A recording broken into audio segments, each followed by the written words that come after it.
El micrófono está apagado, Karen, perdón.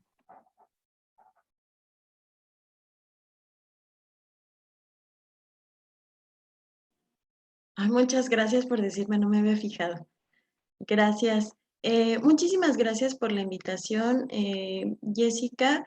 Y pues bueno, doy las gracias también a todas por su atención en esta plática que tendrá como nombre La relación de ansiedad, depresión canalizada en conductas alimentarias.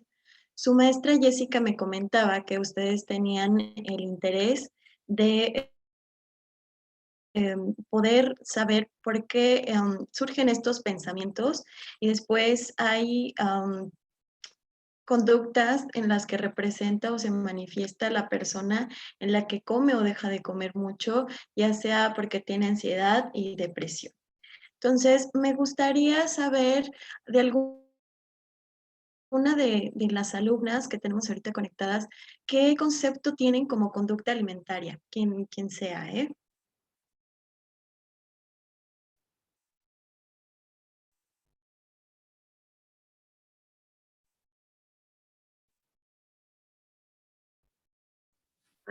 Como los comportamientos que tienes ante la comida o al momento de estar comiendo.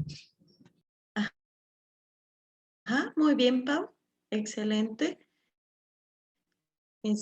Justamente son los comportamientos, son los actos, cómo nos comportamos ante la forma en la que nos alimentamos, sea adecuada o no, eso ya es, emite un juicio, ¿no? En cómo va a ser para poderlo evaluar.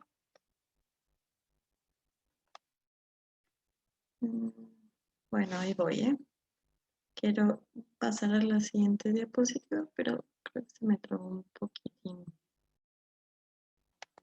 Ya, aquí está. Eh, Bien, en cuanto al contenido, es una presentación, una dinámica de apertura, fundamentos, criterios diagnósticos, en caso de sus dos clasificaciones, diálogos clínicos de alguna paciente en las referencias. Les pregunto si me escucho bien porque me apareció un letrerito que dice conexión inestable. ¿Me escucho bien? Yo sí te Y escucho. ahorita sí se escucha bien. Muchas gracias. Cualquier cosa me dicen. Bueno, pues la presentación ya la hizo la maestra Jessica. Quería preguntarles acerca del concepto de conducta alimentaria y también me gustaría de alguien, yo les decía, es un tema que su maestra Jessica me dijo que les interesaba mucho, pero ¿qué es lo que les interesa saber en cuanto a la canalizan en las conductas alimentarias? ¿Cuál es el interés de esta parte ustedes que son estudiantes de nutrición? A mí lo que me interesa es cómo manejar esas conductas alimentarias, controlando pues tal vez la forma en la que ven los alimentos y cómo es que los usan. Ok, entonces es como la mirada hacia el objeto y qué comportamiento tiene hacia eso. Muy bien, gracias. ¿Alguien más tiene algún otro comentario?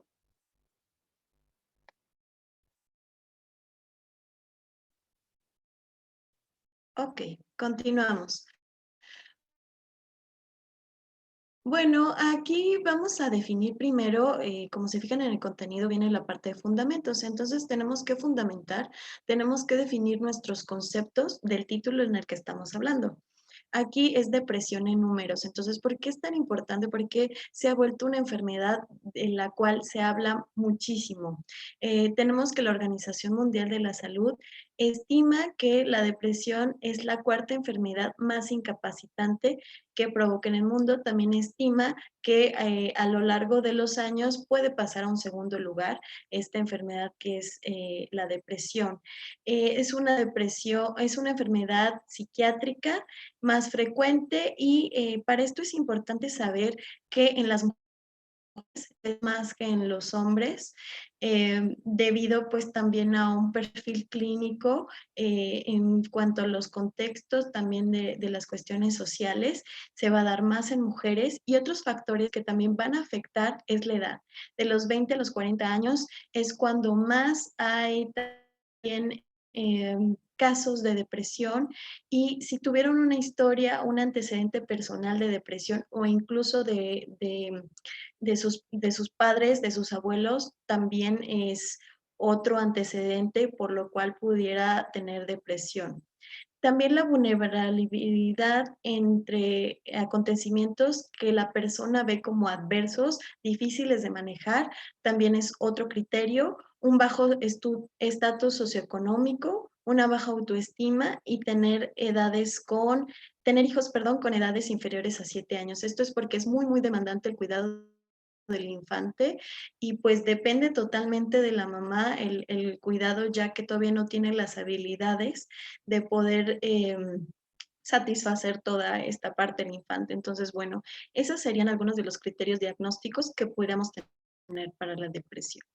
En cuanto a los subtipos, tenemos la parte de que este trastorno, bueno, se va a caracterizar en un estado de ánimo con apatía, inapetente. Por eso, en una conducta alimentaria, lo que más se ve es que casi no coman, que no quieren hacer nada. Incluso aquí viene tristeza, melancolía, anedonia, es decir, sin placer, sin esa búsqueda de placer. Las cosas que le gustaban ya no le gustan, por eso es una enfermedad incapacitante en la que ya no busca ni lo que le causaba placer. Y al menos este cuadro clínico en esta característica son al menos 2 semanas. Y tenemos algunos subtipos, que es la depresión mayor. Esta se va a caracterizar con episodios depresivos muy, muy intensos. Estos aparecen en semanas o en meses, por eso es mayor, porque la intensidad de estos periodos es muy intensa, de estos síntomas, perdón, es muy intensa. Luego tenemos la distimia o trastorno distímico.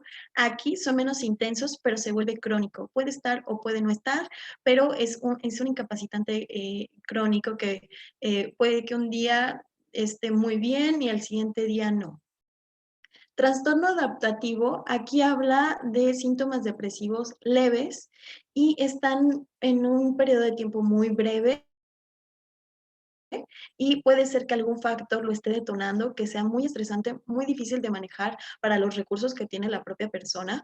Y otro está el trastorno de depresivo, que es, aquí se caracteriza por enfermedades psiquiátricas, que puede ser la bipolaridad, y enfermedades no psiquiátricas, anemias, esclerosis múltiple, hipotiroidismo, que es algo que también se trata mucho en la consulta de nutrición. Pacientes con hipotiroidismo, con problemas de depresión, es algo que también se da pues bastante y tenemos que tomarlo en cuenta también para la atención. Bueno, y ya vimos un poco de lo que es depresión, sus subtipos, pero ahora vamos a fundamentar lo que es ansiedad como un evento ansioso. Entonces, pues bueno, estos autores nos dicen, ¿quién en su vida no ha experimentado un evento ansioso? Es decir, molestas palpitaciones, un miedo irracional, un ahogo, que sientes que no puedes respirar, temblores, perder el control de la situación, incluso pues enrojecimiento, que te sientes muy como en un peligro, ¿no? Que quieres salir. Y bueno, esto sería, yo creo que todos hemos experimentado alguna vez esas molestas palpitaciones, un miedo irracional de, tengo miedo, pero pues no sé si todas las condiciones están favorables, no sé por qué tengo miedo, o queremos tener el control de la situación. Si sale algo de lo que teníamos planeado o pensado, nos empieza a dar ansiedad, pero ¿qué creen? Pues la ansiedad no siempre es mala, justamente es una característica de supervivencia del ser humano. Cuando vemos y clasificamos o codificamos algo de una situación externa para nuestro medio interno como atacante, como riesgoso, como un estado en alerta, así nos va a tener, ¿no? Podemos tomar en menos de un segundo una decisión. Entonces, esto nos va a tener como un estado de supervivencia. Por ejemplo, aquí está cuando vamos descubriendo sensorialmente otros aspectos externos, como por ejemplo el fuego, ¿no? Todo lo aprendemos tocando y sobre todo cuando somos niños. Entonces, si tocamos el fuego, obviamente lo vamos a clasificar como una situación de alerta en donde pues nos puede quemar. Entonces, lo primero que va a hacer, como ese mecanismo de supervivencia, va a ser quitar la mano, ¿no? O quitar con lo que lo estemos tocando. Para eso es la ansiedad. Entonces, tampoco hay que clasificarla como mala. Cuando hay una alteración y cuando codificamos todo como en ese estado de alerta, pero en un miedo irracional, en un miedo anticipado de cosas que son irreales, que no van a pasar, eso sería la alteración. Y aquí se ve una alteración en la función del locus cerulos, que este locus cerulos es para ese control. Este pertenece al sistema límbico, que es el sistema también de las emociones, y está pues en el cerebro y nos da respuesta a esos cambios de medio interno a medio externo, ¿no? Y aquí pasa mucho, como que la presión, perdón, sanguínea se eleve, también que haya hipoglucemia, que haya estímulos sensoriales de amenaza, como el querer por eso son esas palpitaciones como preparado para correr. Entonces, justamente cuando esto es adelantarme mucho a lo que va a pasar, pero que son miedos irracionales que no va a pasar, es cuando se da un trastorno de ansiedad, que el trastorno de ansiedad, si está en todas las esferas de vida de la persona, puede ser generalizado. Y es cuando ya la parte funcional de la persona no está actuando de manera adecuada. Y bueno, para eso les platicaba yo, ¿no? Que por medio de los sentidos, de la cuestión sensorial, nosotros también vamos aprendiendo. Y de ahí vamos percibiendo estos estímulos. Ajá. Entonces, aquí tenemos a locus cerulos que yo les hablaba, que pertenece al sistema límbico, tenemos la amígdala, el hipocampo, el tálamo, todo esto vienen por estas flechitas que vienen vía sensorial aferente, pero si se fijan aquí viene amenaza, sistema sensorial, la parte externa receptiva, toda esta cuestión visual, auditiva, esos estímulos. Entonces, se refiere a cómo el estímulo en nuestro cerebro va a ir codificando, lo vamos a ir interpretando ese estímulo. Si yo, por ejemplo, toco una olla caliente, a lo mejor es un estímulo, ajá, y ese yo lo voy a interpretar como, sí, sí está caliente, pero a lo mejor otra persona lo va a tocar y va a decir, no, pues no está caliente, o sea, o incluso cuando nos dan un ponche, un té o algo y lo tomamos, para algunas personas puede que no esté caliente, o sea, que esté apto para tomar, ¿no? Entonces, esa será su interpretación de ese estímulo. Entonces, no será amenazante porque a veces te dicen, ten cuidado, está muy caliente, ¿no? Tómalo con cuidado, no te vayas a quemar. Justamente son esas situaciones en las que nosotros vamos clasificando y cómo las clasificamos con una experiencia de vida, esas vivencias nos van haciendo. Si alguna vez una persona tuvo un accidente automovilístico y fue porque a lo mejor no pasó bien un tope, entonces en su cerebro va a quedar guardado ese mecanismo de decir, ah, esto es amenazante, ¿no? Tengo que pasar así porque ya me pasó una vez y no me vuelve a pasar que tenga un accidente. Entonces, justamente los vamos codificando y el cerebro generalmente se va a ir por situaciones en donde la pasamos mal, en donde todo fue muy negativo y esas las que más va a recordar. Y bueno, les comentaba, ¿no? Ese estímulo, esas sensaciones, esa interpretación que nos va a llevar a esa percepción, cómo la vamos a codificar. Ahí esa sensación y la percepción nos va a ayudar a un lenguaje, ¿no? Hasta decir, no, está muy caliente, ¿no? Como ese hablar de algo que nos está siendo amenazante o nos está poniendo en un riesgo. También va a tener estas funciones cognitivas que nos va a tener esta habilidad de aprender. Como les decía, ah, ya aprendí, ¿no? Si paso el tope así, no va a pasar nada, no se me va a ponchar la llanta, no va a pasar de eso.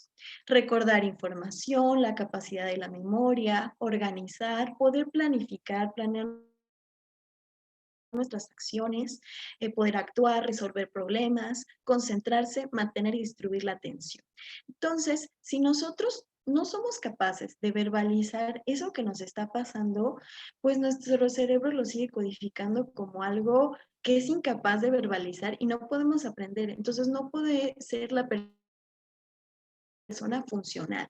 Las emociones que socialmente se identifican como de negativas o como positivas, le digo socialmente porque ninguna emoción es negativa o es positiva, nada es bueno o malo, no se puede clasificar así, pero socialmente a veces decimos, es que está triste, ¿no? O incluso decimos, es que tiene la depre, como minimizando lo que pudiera pasar esa persona. Entonces, en esta cuestión, ¿qué hacemos? Buscamos, yo les decía, en depresión es algo incapacitante.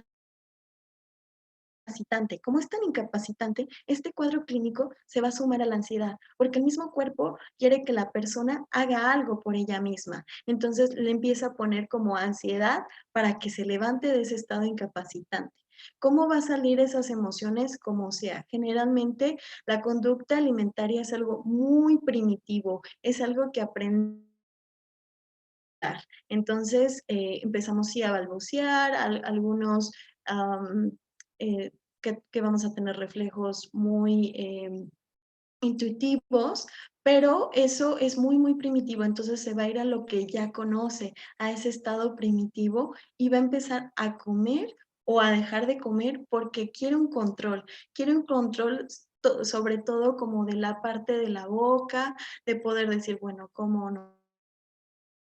Como o incluso vomitar. Todas estas conductas, pues son conductas de riesgo y no solamente para tener un trastorno de conducta alimentaria, sino también un riesgo a subir de peso, a tener una obesidad, un sobrepeso y que todo eso pues nos puede llevar a diabetes, a hipertensión, otros tipos de enfermedades que pudiéramos tener. Entonces, pues bueno, por esa parte. Entonces tenemos esas esferas de vidas que yo les decía, si está en todas, puede ser un trastorno generalizado, pero para eso hay que definir contexto y situación. Yo les comentaba, para tener esos criterios clínicos, para poder diagnosticar a una persona con depresión, generalmente pues va a ser más mujeres de 20 a 40 años, una estatus socioeconómico, que sería la situación económica bajo, un contexto, ¿no? También familiar que nos habla de que tienen hijos menores de 7 años. Justamente también cuando alguien tiene un perfil para un trastorno de conducta alimentaria, ya tenemos que definir ese contexto y esa situación. Un contexto de violencia, donde también sea por jerarquía, quién tiene más poder adquisitivo, que generalmente pues se ve que pudiera ser el rol, ¿no? Del hombre, del papá y generar este contexto de violencia, la situación de la edad, sobre todo se da en la adolescencia, ya que apenas pues va teniendo esos recursos, que no va siendo tan vulnerable, que la personalidad sea muy obsesiva, muy compulsiva, son personas que buscan mucho la perfección y por metas, y si no lo logran, se empiezan a autocastigar, porque no se sienten merecedoras de lo que están haciendo y esos logros los empequeñecen por la parte del cerebro que hace que veamos más la dimensión de lo malo. Todavía estos criterios no dimensionan, sobre todo en la adolescencia, lo que les está pasando. Es decir, algo que se puede solucionar, lo hacen muy, muy grande, ¿no? Porque no tienen esa experiencia de vida, esas vivencias para poderlo dimensionar. Entonces, bueno, tenemos que la familia es muy importante. De ahí aprendemos bastante de lo que sabemos, el trabajo, la vocación, la vida social, la salud. Y bueno, les tengo algunos fundamentos de un artículo que se llama, bueno, una tesis que se llama Ansia por la comida y Mindfulness en jóvenes universitarios de Lima Metropolitana. Aquí tenemos que la manifestación de la alimentación emocional, que es un nombre desde lo psicosomático, es decir, algo no funciona bien en la psique, entonces lo va a manifestar mediante el cuerpo, mediante el soma, y va a dar respuesta a afectos negativos como la ansiedad, tristeza, ya que los sujetos no poseen esa facilidad de dimensionar las cosas, de que sea adaptativo y para autorregular sus emociones o recurren a comer para calmarse, para sentirse bien, como en esa conducta primitiva que yo les comentaba. Luego está la manifestación hedónica, que esta es la búsqueda del placer, y eso busca el cerebro, la cuestión del hedonismo, de consumir un alimento que, para considerar este bienestar, ¿no? En disfrutar el alimento, de buscar un placer inmediato, de buscar un placer instantáneo. Y luego está la manifestación de alimentadores restringidos, aquellos que empiezan a restringir una dieta, que entre menos coman, se van a sentir mejor porque buscan una imagen en donde físicamente se baje de peso y se relaciona con también tipos de ansiedad, justamente tener el control, ¿no? Y buscar como esa parte perfeccionista. Bien, antes de pasar a los criterios diagnósticos de anorexia y ver los subtipos, ¿alguna tiene alguna duda, algún comentario?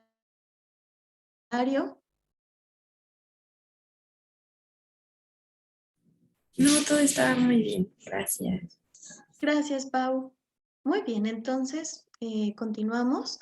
Los criterios diagnósticos que está del CM5 para los diagnósticos estadísticos y diferenciales.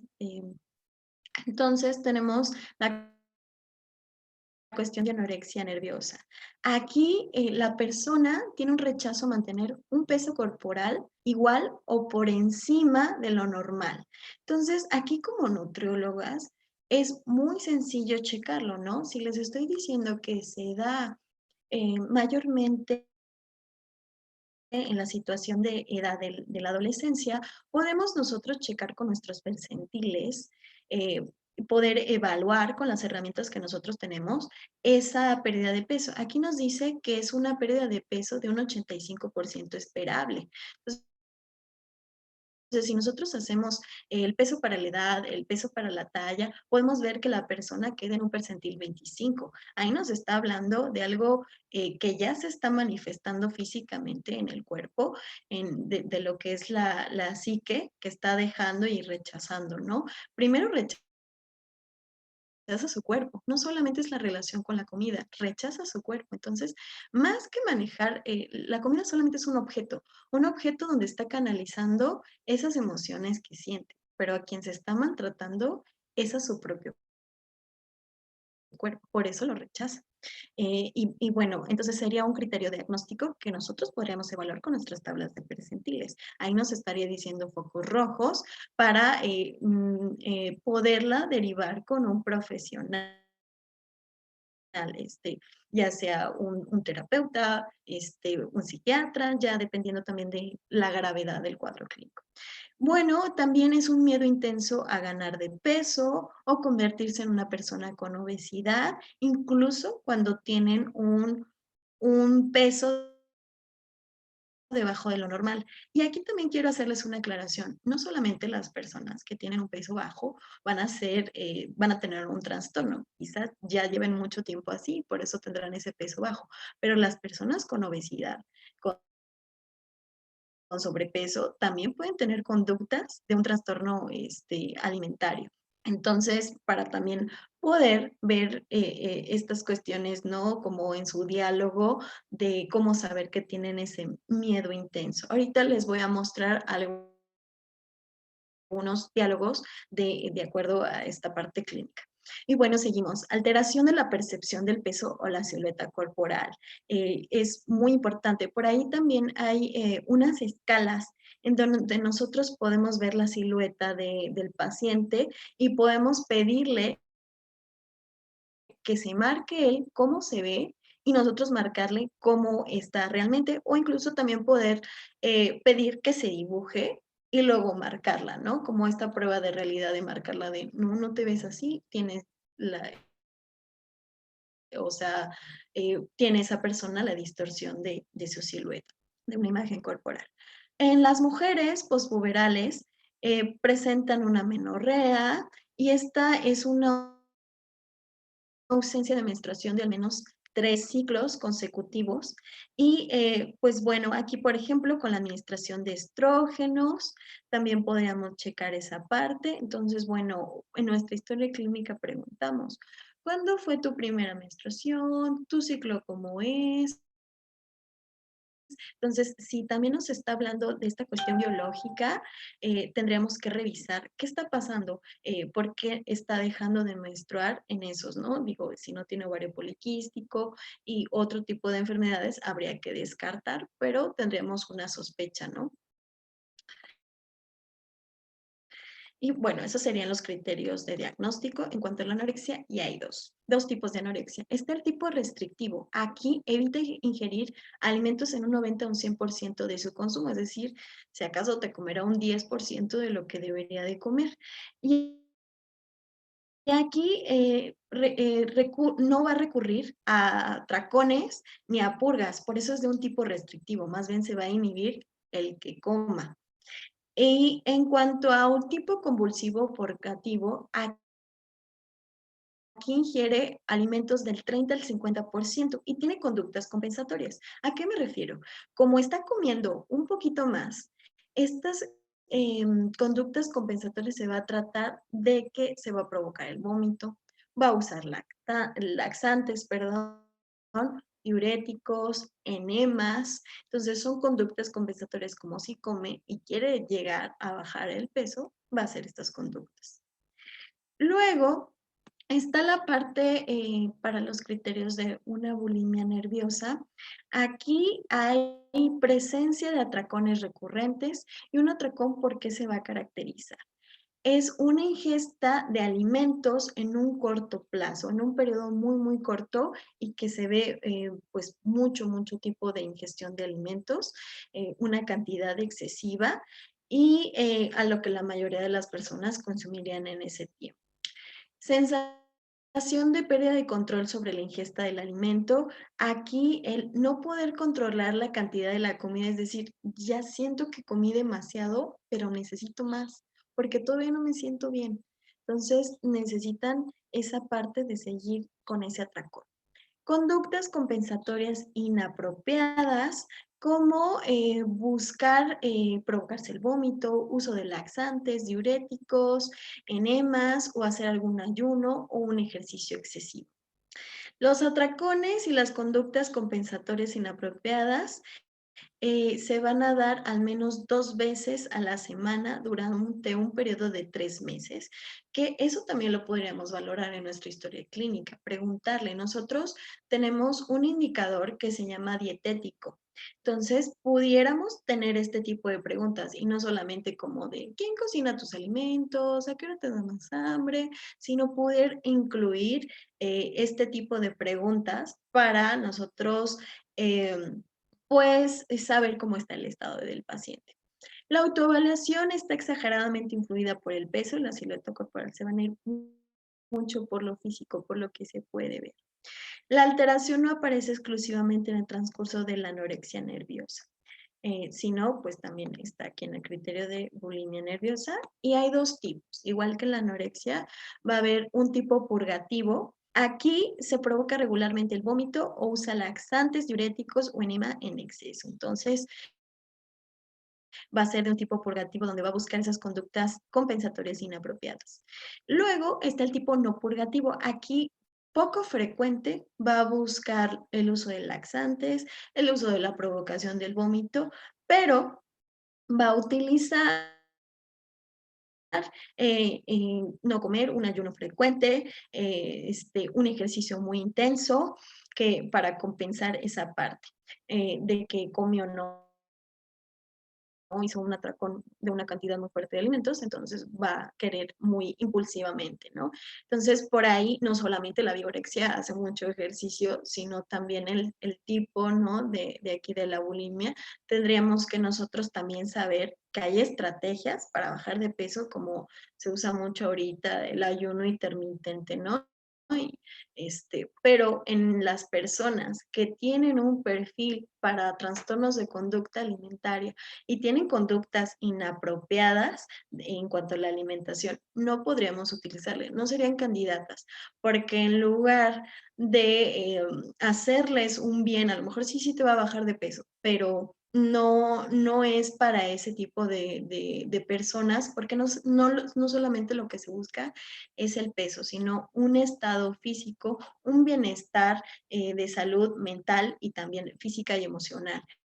Entonces, por eso es tan importante una historia clínica y saber qué tipo de tratamiento le vamos a dar para que nosotros no potencialicemos esas conductas que tienen inapropiadas porque pensamos que es un paciente de estrella que hace todo bien, sino que realmente veamos de dónde viene esta parte de, pues de querer una dieta y un tratamiento nutricional.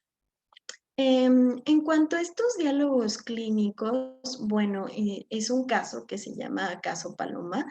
No es el nombre real de la paciente para toda esta confidencialidad que se tiene. Se dio una atención psicoterapéutica, fue mi paciente por durante 2 años. La veía una vez a la semana, 1 hora aproximadamente. Como era una paciente que empezó a los 12 años, pues se tenía un consentimiento informado, firmado de su mamá, ya que ella es menor de edad. Y bueno, se hace una ficha de identificación, también como en nutrición que hacemos nuestra historia clínica, aquí también en la parte terapéutica. Entonces, pues bueno, se identifica como una adolescente, como les decía, ella inició cuando tenía 12 años, y como si su apariencia física concuerda con esa edad cronológica, sí, tiene una capacidad, se describen algunas competencias de la paciente, como una capacidad de escucha, es decir, todas las habilidades que puedan y los recursos que ya cuenta el paciente, que podamos ir moldeando en esta cuestión terapéutica. Un pensamiento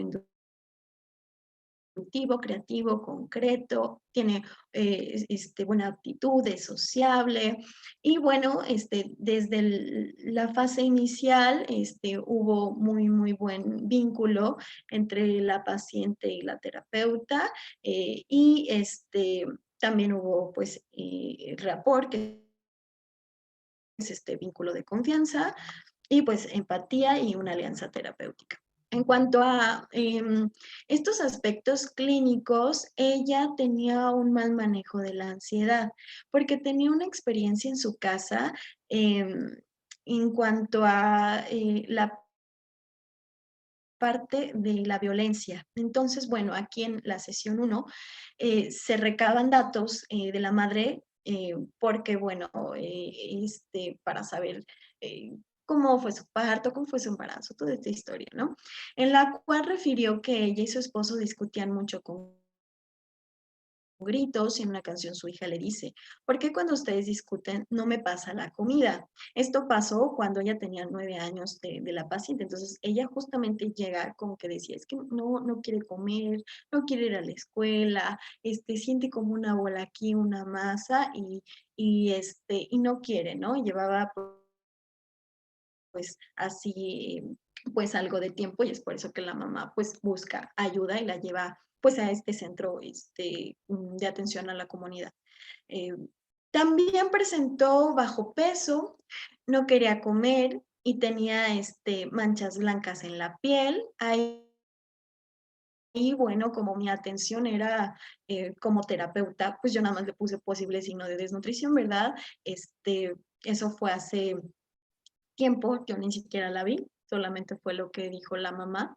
Entonces, se canalizó ¿no? También con esta parte de nutrición, ya tiempo después, sentía náusea y cuando veía a sus papás pelear, se arrancaba el cabello de los nervios.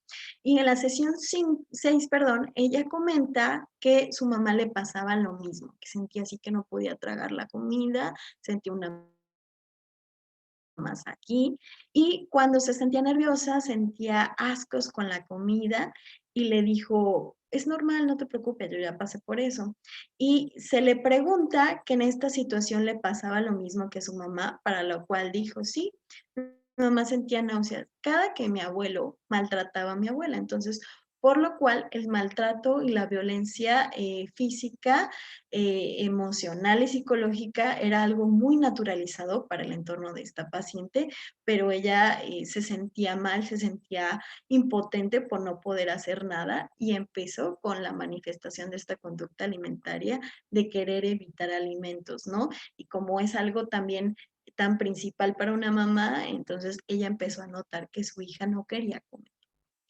Desde el punto de vista teórico, la familia representa un específico e importante contexto social, en lo cual las conductas y actitudes relacionadas al peso, apariencia física, alimentación suelen gestarse.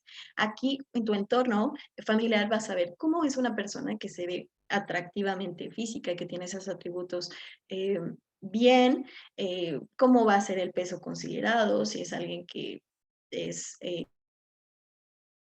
que tenga un peso para una obesidad que se vea sano o al contrario, alguien que sea delgado, que tenga éxito, depende de la vivencia de cada uno y cómo sea este entorno familiar. Y cómo también va a ser alimentarse, si las frutas y verduras son importantes, si comer 3 veces al día, todo esto se va a estar gestando en ese entorno familiar. Y bueno, ella nos comenta en esta misma sesión 6 que a los 3 años se acuerda que su papá le pegaba y le gritaba a su mamá. Y ella, en su recuerdo, dice que pues todos dormían en el mismo cuarto, ¿no? Que el papá la destapaba, ¿no? Porque ellos estaban cobijados, dormía también con sus hermanos, para que vieran cómo la golpeaba. Ella menciona esto en su recuerdo. Se sentía muy triste, se sentía chiquita, ¿no? O sea, tenía 3 años, no podía hacer mucho y tenía miedo de que lastimara a su mamá y también la lastimara a ella misma. Entonces, pues así empieza como esta parte. Y bueno, una autora, Melanie Klein, nos dice que el niño se resiente con la madre, el alimento parece malo y lo rechaza y vomita, porque es ¿cómo no te defiendes? Si tú estás más grande, ¿cómo no te defiendes si me defiendes a mí de ver eso? La paciente evolucionó favorablemente con las sesiones de psicoterapia brindadas. Se trabajaron más cosas, pero bueno, se escogió para esta plática esa parte de que tenemos que ver todo ese contexto y la situación del paciente para poder ver cómo está la parte de la psique y cómo se van manifestando. Nosotros, bueno, en nutrición se ve la parte de la conducta alimentaria, todo cómo se destina, se manifiesta en los alimentos, pero seguramente ha de tener otro tipo de manifestaciones en otras áreas de su vida. Y bueno, la parte crítica. Muchas veces para poder, como les decía, la parte de la psique no está funcionando de acuerdo a lo que debería, no tiene conductas adaptativas, no dimensiona bien, entonces se debe de buscar un tratamiento psicoterapéutico.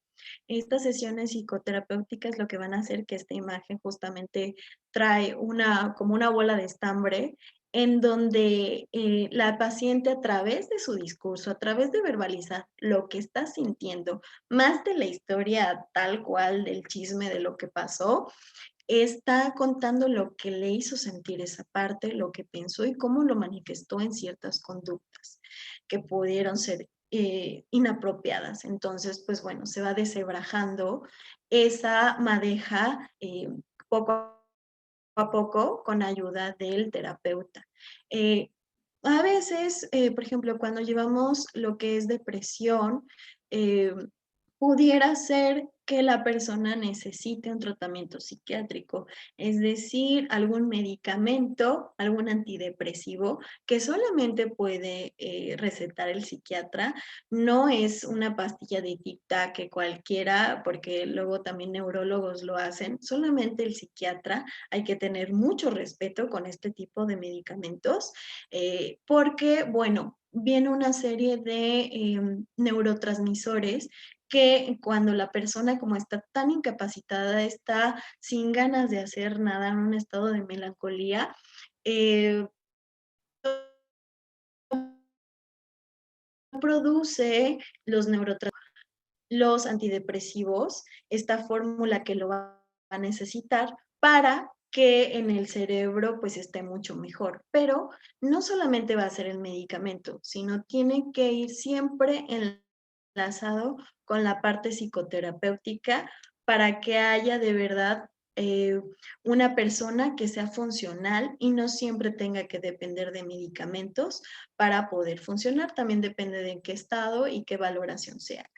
Como nutriólogos, también será muy importante tener esta responsabilidad, este conocimiento, como les digo, no demos conductas inapropiadas, no solventemos esa parte, sino podremos evaluar bien el paciente y qué es lo que necesita. Tal vez un plan de alimentación es bueno, ¿no? Nos ayuda físicamente, biológicamente, pero quizás la parte de la persona ahorita está muy obsesiva, muy compulsiva en poder lograrlo. A veces ponemos metas y esas metas dependiendo del perfil, si vemos un perfil compulsivo o obsesivo, no van a ser buenas y va a hacer que, que esta paciente le reafirmen que entonces tenemos que tener la responsabilidad y la ética de poder hacer una historia clínica, un instrumento de evaluación para saber con quién sí, con quién no, dar diferente tratamiento, canalizarlo a un psicoterapeuta o a un psiquiatra para que ellos también valoren y sea un tratamiento transdisciplinarios, ya que pues la nutrición es un proceso muy complejo que va de lo social a lo celular. Entonces, cómo elegimos todos esos alimentos y sabemos que la familia ahí se gesta mucho de las conductas alimentarias, tendremos que valorar también ese tipo de actitudes. Y bueno, estas serían las referencias, las que utilicé para esta plática. No sé si tengan alguna duda o algún comentario.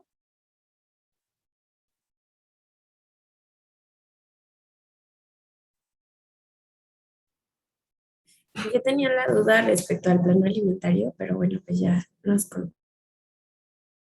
bueno, me contestó esa duda, porque sí, también no sabía si era correcto como para todas las personas, por eso mismo que dice, ¿no? Alguna a lo mejor está como muy compulsiva y el hecho de seguir un plan a lo mejor le genera ciertos problemas dentro de su ansiedad. Exactamente, Pau. Entonces, creo que debemos de saber cuándo es el momento, cuál es el tiempo, cuál es el timing del paciente para saber si es candidato o primero tendrá que ir a psicoterapia y ya con esa valoración pues podíamos seguirlo tratando o a la par, de forma paralela con su psicoterapia y con nosotros dependiendo del estado pues del paciente. Muchas gracias, Pau. ¿Alguien más? ¿Alguna duda o algún comentario?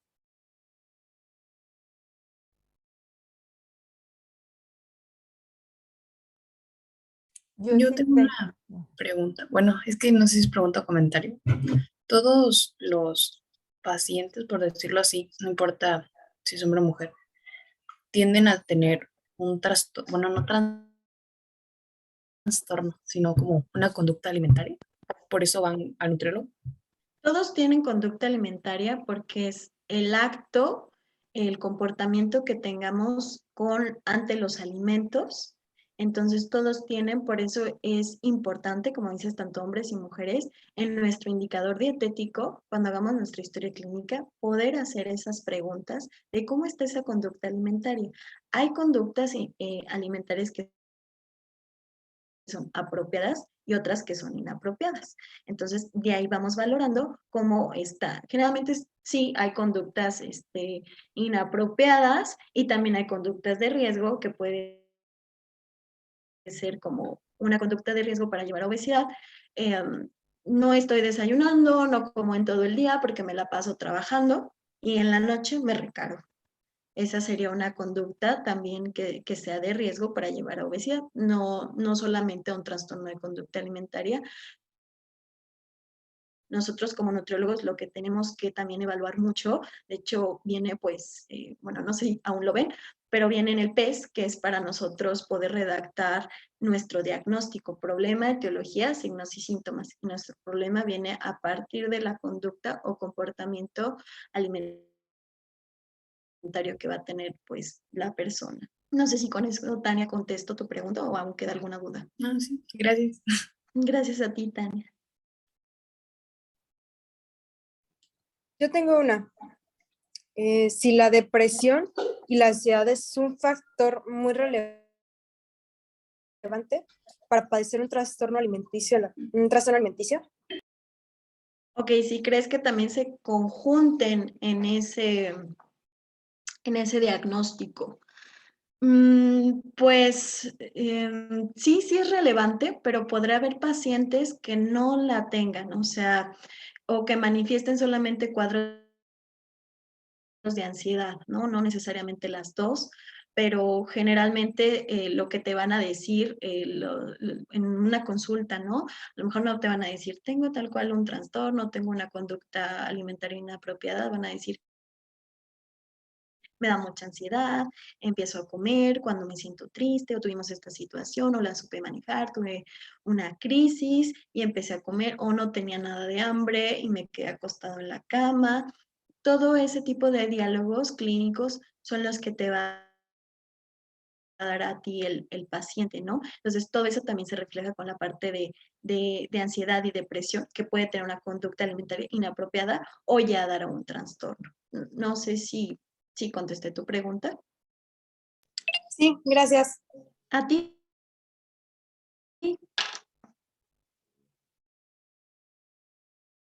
Yo tengo una pregunta. dime. Bueno, primero felicitar la plática, muy estructurada, muy interesante y datos muy significativos. En el caso que nos hizo favor de compartir, hubo el apoyo, bueno, entendí o estoy sobreentendiendo que la mamá pues es la que la llevó.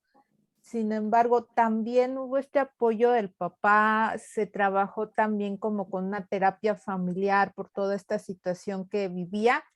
¿Y qué fue lo que ayudó más, tomando en cuenta la edad de la niña, para esta comprensión de su conducta y que saliera adelante? ¿O cómo se manejó esta parte con la niña preadolescente? 12 años, ¿verdad? Tenía. Entonces, para que ella le fuera dando significado a cómo asociaba la comida con su conducta. Muchas gracias por la felicitación y preguntas muy interesantes que sí considero que me hizo falta mencionar. Muchas gracias, Gina. En cuestión del papá, no se pudo trabajar porque él estaba en Estados Unidos. Con él no se pudo trabajar, pero sin embargo salía, pues ella se sentía pues abandonada, ¿no? Porque realmente dice, es que por un periodo de tiempo yo no sé qué es lo que tener papá. Ella comentaba en un periodo de tiempo iba, regresaba, ¿no? Pero pues yo simbólicamente le decía, pues que sí tienes, o sea, sí está presente, ¿no? Le mandaba pues de repente dinero para su terapia, por ejemplo, le mandaba un perfume, le hablaba por teléfono, sí digo, no era físicamente que estaba ahí, pero de alguna forma estaba presente. En cuanto a la mamá que estuvo ahí, se tuvieron sesiones con la mamá, para que pudiera, ya que no fue una terapia familiar, pero sin embargo, pues se va cambiando el sistema familiar, ¿no? Si una persona va haciendo un cambio, ese sistema va viendo un cambio, entonces se tuvieron sesiones con la mamá, incluso fueron 2 o 3 sesiones, no fueron muchas las que se ocuparon para la mamá. Yo fueron conmigo esas sesiones. Se le invitó a que ella tuviera su propio proceso con alguien más, pero nada más comentó que lo iba a hacer, pero ya, bueno, durante esos 2 años de atención, no fue ella a su sesión. Me preguntabas también que cómo se manejó esta parte, ¿no? Ella al principio sí hablaba, pero era muy poco fluido su diálogo, ¿no? Digo, también la edad que tiene, la primera vez en terapia con una persona que no conoce, ¿no? Lo que hacíamos es que ocupábamos terapia de juego. Yo sé que por la edad a lo mejor ya era un poco más grande, ¿no? Como dices, preadolescente, pero de acuerdo al comportamiento que tenía, ¿no? Tuvimos que resignificar toda su infancia. Entonces, al principio se utilizó terapia de juego, pues había, ¿no? Juegos de mesa, plastilina, pintura. Ella podía ocupar lo que quisiera. Llegábamos primero, ella elegía y generalmente siempre elegía, bueno, sí, generalmente no siempre, más bien repetidamente, ella elegía lo que era la plastilina. Entonces, por eso fue un moldeamiento, no solamente de la terapeuta, porque conoció un modelo de mujer muy diferente al que ella estaba acostumbrada, ¿no? En su entorno, pero aparte también moldeaba lo que ella iba sintiendo con esta plastilina, que generalmente siempre hacía pastelitos, hizo incluso, ya cuando se sentía mejor, hizo un picnic, una canasta de picnic y que le gustaría compartirlo con todo. Y ahí ella ya comía mucho mejor, ya le gustaba, ya disfrutaba. Incluso yo en una de las sesiones, pues le comento que también era nutrióloga y me dice, ay, qué padre, porque me vas a poder dar terapia de cómo me siento y terapia de alimentos. Entonces, creo que fluyó mucho y también este entendimiento que yo tuve de ella, ¿no? Incluso, bueno, yo llevé supervisión al llevar este caso. Y llevé supervisión bueno, para los que no saben, las supervisiones se hacen con terapeutas que tengan más experiencia que tú y tú vas contando la sesión y te van dando comentarios de cómo van viendo esta parte, ¿no? Entonces, durante la supervisión, me dijo una terapeuta con mucha experiencia que este entendimiento también se lograba porque yo luego me fijaba, ella cómo venía y le decía, ay, mira, traemos los zapatos del mismo color, o algo así. Entonces decía, mira, tú la ves, ¿no? Y no se siente vista por las personas de su entorno. Entonces tú se lo remarcas con esta parte y fuimos, pues haciendo esa alianza terapéutica, una alianza de trabajo que también se llevó y ayudó mucho, mucho el juego, se resignificó y después dejamos, creo que fue el primer año de juego y luego ya empezamos tal cual a la etapa que ella estaba viviendo. Ya al final ella se sentía tan bien con ella misma que incluso en la última sesión yo le pongo paloma porque tenía que ella de sus propios recursos tenía sus alas, pero sin embargo pues no se daba cuenta. Entonces, al poder volar, a poder ejercer sus funciones de, de ella misma, pues bueno, yo le hago de papiroflexia una paloma y le devuelvo todo lo que ella fue incorporando, ¿no? En este proceso terapéutico, todos sus recursos, todas estas partes, y le digo, bueno, yo te veo así, pero esta paloma le falta dibujarle su ojo. Dime, mientras se lo dibujas, ¿tú cómo te ves? ¿Cómo crees que has avanzado? Y ya lo dibuja, incluso lleva a que luego dicen, te cortas el cabello y estoy cerrando ciclos, ¿no? Ella traía el cabello corto para esa sesión y ya también buscaba, porque pues no tenía la oportunidad también en su entorno, quería estudiar una carrera universitaria ya y decía que iba a buscar los recursos, una beca o algo, y que sí se podía también su forma de pensar al vestirse cambió y bueno, muchas cuestiones que también ella tuvo, pues terminó el proceso de 12 a 14 años. No sé si con eso contesté tu duda, Gina. Sí, excelente y muy interesante. Gracias. Gracias a ti. No sé si alguien más tenga alguna duda o algún comentario. Sí, miren, en el chat hay una que dice, ¿por qué se considera un trastorno crónico y por qué no se considera con un tratamiento definitivo? Ok, no estaba viendo el chat, perdón. Ajá. Gracias, mm, pero ¿a qué te refieres? ¿A un trastorno crónico, pero de cuáles? Vimos depresión, vimos ansiedad, vimos trastornos de conducta alimentario y, bueno, no sé a cuál te refieres en sí, pero, o bueno, no sé si me puedan, creo que ya vi más o menos Ajá, como el chat. dice que trastorno de conducta alimentaria. Ah, ya vi. Gracias, sí, ya vi aquí a Samantha. Muchas gracias. Trastorno de conducta alimentaria. Mira, de este tipo nunca va a haber tratamientos definitivos. Se dice que hay enfermos, no hay enfermedades. Cada persona es muy diferente, aunque tenga un cuadro clínico similar, lo que nos va funcionando es diferente. Es como, bueno, pues sí, tener la evaluación de cada uno y ver qué funciona en cada uno. Así como ninguno aprendemos de la misma forma, todos vamos a tener un tratamiento diferente. Entonces no es un tratamiento especializado que tengas que seguir por pasos. La teoría te puede ayudar, por supuesto, pero tendrás que ver con tu experiencia y experiencia de otras personas en la práctica clínica, ver qué funciona para cada una de los pacientes que tú vayas a atender. Yo lo que les puedo decir es dentro de esos criterios clínicos que son personas muy obsesivas, muy compulsivas, que incluso hay quien esconde sus alimentos, aunque sean de esos que se echan a perder el queso en revistas. Entonces, cada persona te va a enseñar algo nuevo. Como te digo, no hay enfermedades, hay enfermos. Se dicen que cada paciente es un libro porque aprendes diferentes cosas de él.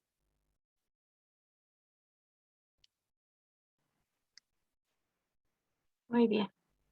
¿Alguien más tiene alguna pregunta o comentario, chicas? Yo tengo una pregunta. Bueno, más que nada, si un paciente o una persona que tiene ansiedad o depresión, ¿es más difícil cambiar como su plan de alimentación o también tendría que ver si antes ha recibido terapia psicológica? Buena pregunta, Fátima. Sí, de hecho, también en tu historia clínica preguntas sus antecedentes y ves qué tipo de tratamiento ha tenido, no solamente médico, sino en un tratamiento psicoterapéutico.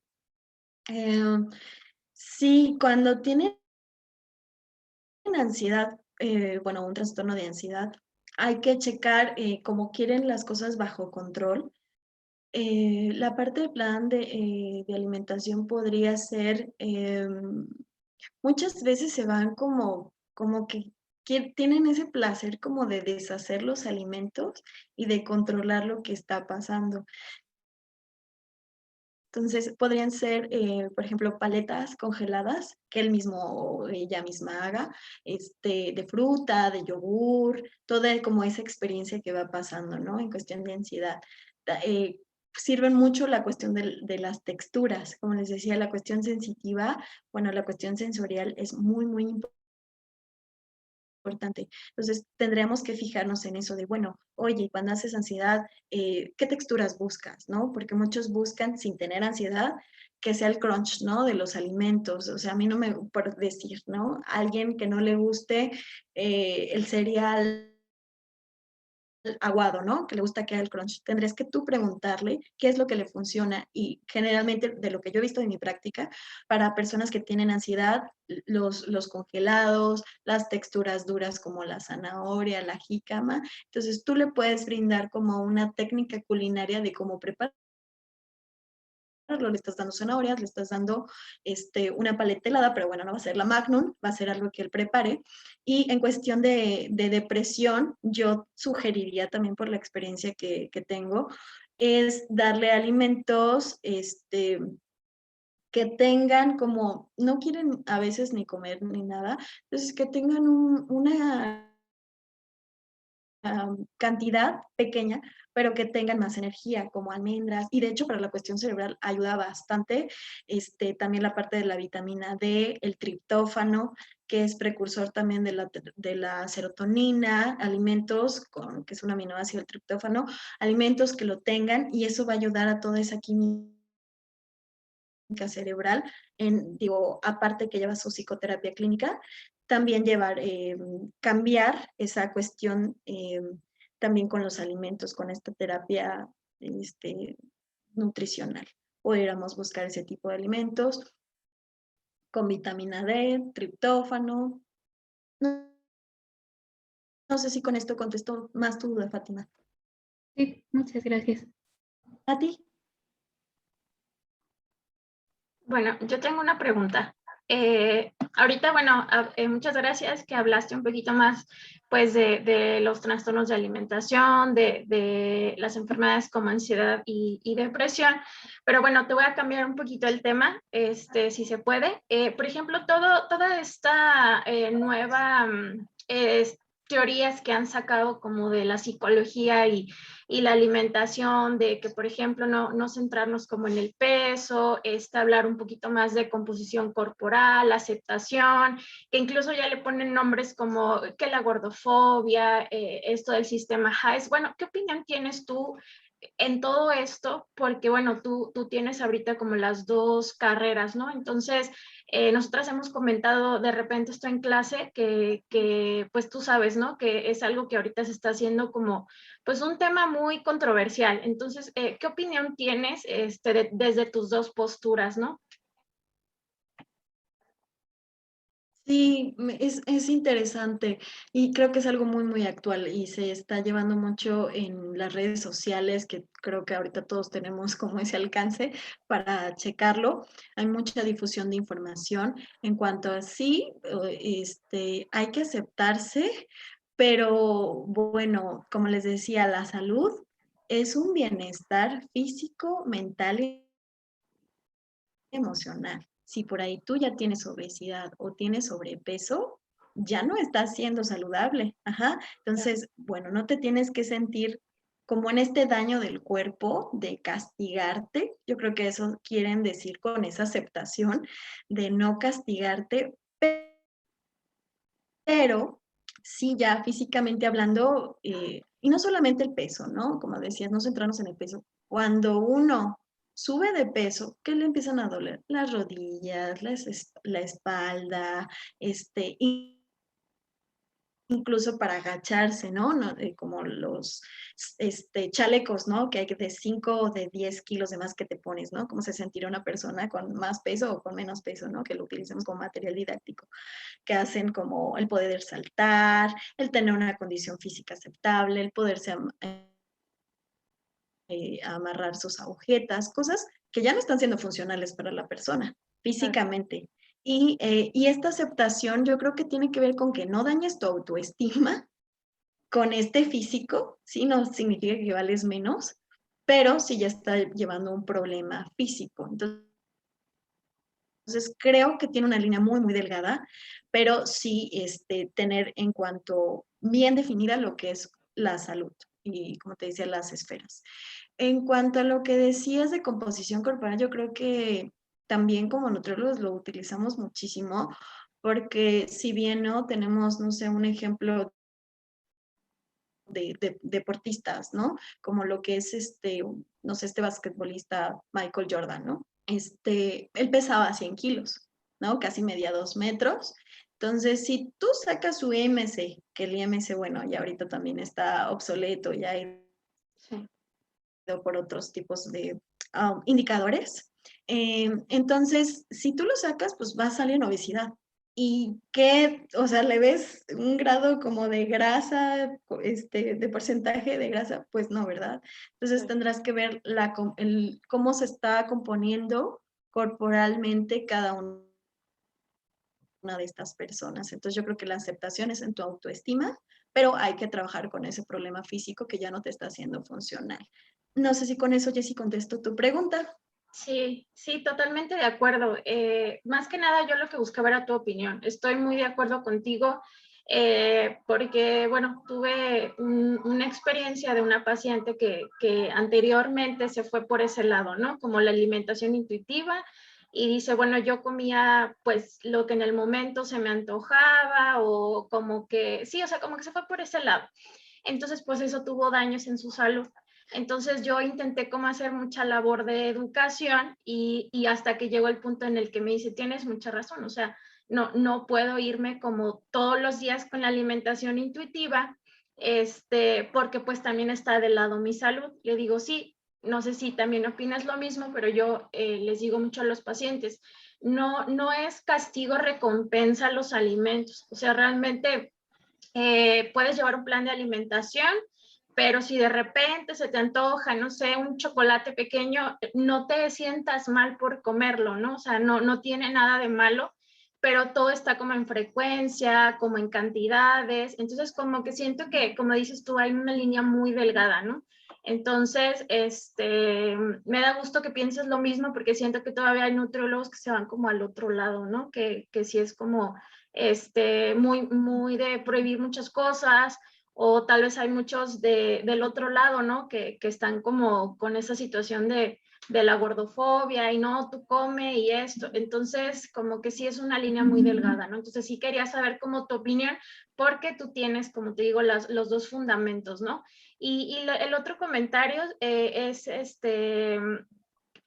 ¿cómo ha cambiado tu visión y tu forma de consulta desde que tienes tu maestría? ¿Ha habido diferencias como de antes a después?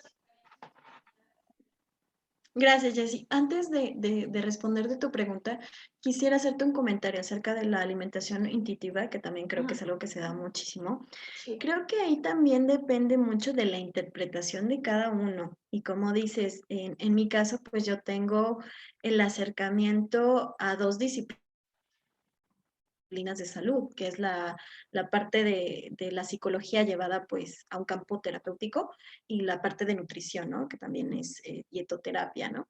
Pero creo que hay una mala interpretación, que a veces como que lo sacan de moda y lo sacan de contexto. La alimentación intuitiva no es como que, híjole, bueno, si yo fuera y lo interpretara así, yo creo que yo viviría de chocolate, malteadas de chocolate, todo, ¿no? Sí. No es como que dejarnos llevar por esos antojos, sino justamente es escuchar tu cuerpo, pero tu cuerpo no te va a pedir chocolate, ni alimentos chatarra, ni alcohol, pero creo que a veces es más como justificable para el paciente decir, no, pues es que yo llevo una alimentación intuitiva, ¿no? Es justificable, ¿no? Pero no, eso, no te va a pedir eso. Como no sé, en los trastornos, no hablé de ello, pero pica, ¿no? Que les falta, que generalmente pues se da en niños, en mujeres embarazadas, que les falta por ahí hierro, que tienen cuadros de anemia, ¿no?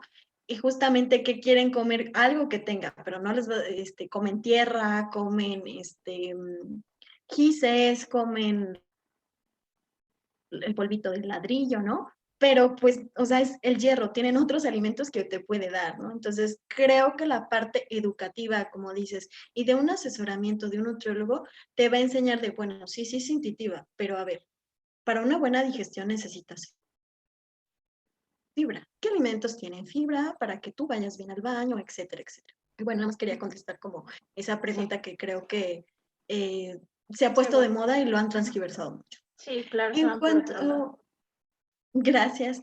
En cuanto a lo que dices de cómo ha cambiado mi visión, mucho. De hecho, esa pregunta me la hacen Bastante. Ha sido desde que estudié, yo creo, la maestría, igual en mi examen recepcional, incluso viene en mi estudio de caso, esa respuesta tal cual. Y lo que pasa es que yo cuando empecé a estudiar la maestría, ya que terminé, nosotros como nutriólogos tenemos desarrollado el ojo clínico, ¿no? La parte, ¿no? Visual. Pero a veces no escuchamos muy bien al paciente y eso me lo dio la maestría. Mi escucha clínica, así de, ¿qué me está diciendo en realidad el paciente? Sus demandas inconscientes, ¿qué es lo que realmente quiere? Y el saber escucharlo, porque a veces estamos tan nerviosos de atender a algún paciente que decimos, a ver, libro, ¿no? El Kraus de dietoterapia, ¿qué me está diciendo? ¿Qué me decía mi maestra, no? Y estamos tanto en nuestro diálogo interno que impide escuchar realmente lo que nos está diciendo el paciente. Entonces, creo que la escucha clínica que me dio, y bueno, esta escucha se practica, ¿no? O sea, yo también soy docente, también, ¿no? En las clases, en los estudiantes, en la forma en la que me desenvuelvo personalmente, cambia mucho y es como muy, muy saludable esa parte que también tiene que hacer la demás persona, como les dije, conducta alimentaria, es el comportamiento que tiene la persona. Yo lo puedo asesorar para que lo cambie, pero quien decide, quien toma la decisión es el paciente. Quien va a ser ese agente de cambio, que lo buscamos que sea el protagonista, va a ser el paciente. Nosotros somos acompañantes y damos una asesoría de lo que con nuestros fundamentos científicos es lo adecuado para el paciente. No sé si con esto contesto tu pregunta, Jessie. Sí, totalmente. Sí, tienes mucha razón. Muchas gracias. ¿Hay algún otro comentario, pregunta?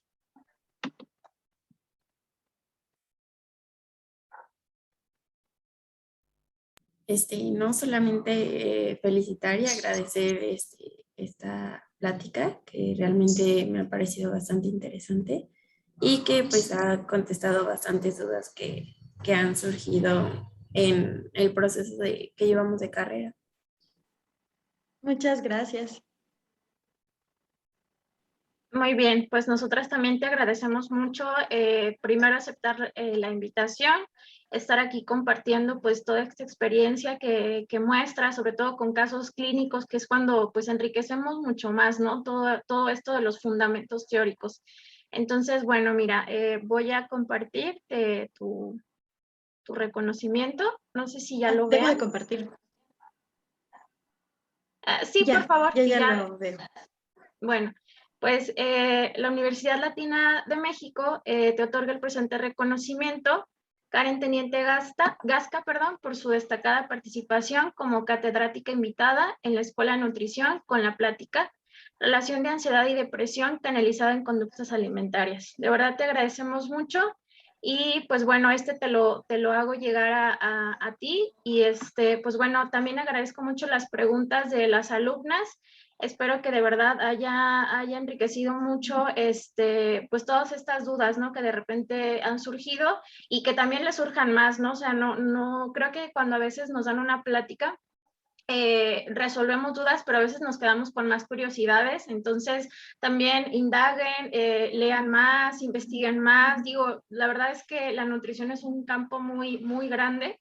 Ayer platicaba yo con Karen que a veces cada nutriólogo se dedica a ciertas áreas, ¿no? Diferentes, pero al final algunas cosas siempre se van a relacionar. Entonces, pues ojalá les haya gustado mucho. No sé si la maestra Gina tenga algún comentario más. Pues nuevamente agradecer. Me da mucho gusto que hayas podido compartir este espacio y que se perciba pues realmente esta relación, ¿no? La maestra Jessie estaba muy interesada, decía, es que queremos una invitada donde podamos conjuntar estos dos perfiles y pues fue excelente decisión. Entonces, muchísimas gracias. Muchísimas gracias por sus comentarios y pues también me voy con mucho aprendizaje y que no soy la única que ve todas estas relaciones y que pasa, ¿no? En la parte clínica. Muchas gracias, que tengan un excelente día y una excelente semana. Perdón, antes de que se vaya, no sé si nos pudieras compartir dónde estudiaste. Ah, claro que sí, con mucho gusto. La maestría y la licenciatura las